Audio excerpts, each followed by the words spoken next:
Hello, good afternoon.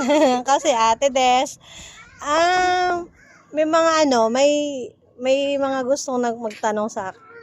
O may gusto akong tanongin pala. Para sa mga taong nililigawan ng may jowa. Ngayon taon ako ng may jowa na. May asawa na. Magkaiba ba yun?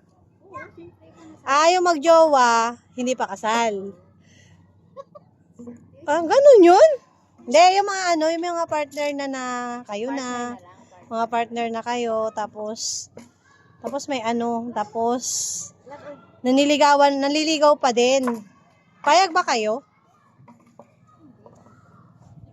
Laksan mo, May. Payag kami? Hindi, siyempre eh. Ay, ikaw, hindi sila payag. Siyempre, hindi rin ako papayag. Anong gagawin nyo? Bukol? Bukol? Sino pa bukulan? Pareha sila?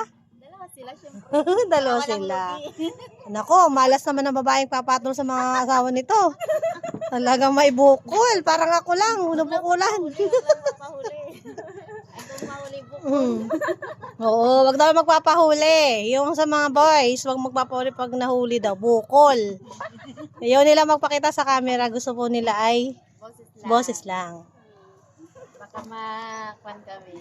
Ito naman ang mga payo ko sa advice ko lang kasi experience ko rin yung mga ganyan. Yung, alam mo si Mr. Shake Boy, medyo checks boy din yan eh. Kaya, ito, pag alam mo na umpisa pa lang may jowa na yung tao at nanliligaw pa din, payo ko lang sa'yo, iwasan mo na. Barahin mo na kung kailangan dahil once na kumagat ka sa kanila, tiyak yan. Matutukso ka na, parehas kayo. Hanggat kahit bawal ng relasyon, papasukin mo na. Ay ngayon, kung gusto mo magpabukol daw, bukol ka. Paano kung may mga anak yan at di nasira mo na pagsasama nila? Nasira mo pa ang buhay ng mga anak nila dahil maghihiwalay yung mag-asawa. Matuto kang umiwas pag alam mong mali. Gets mo?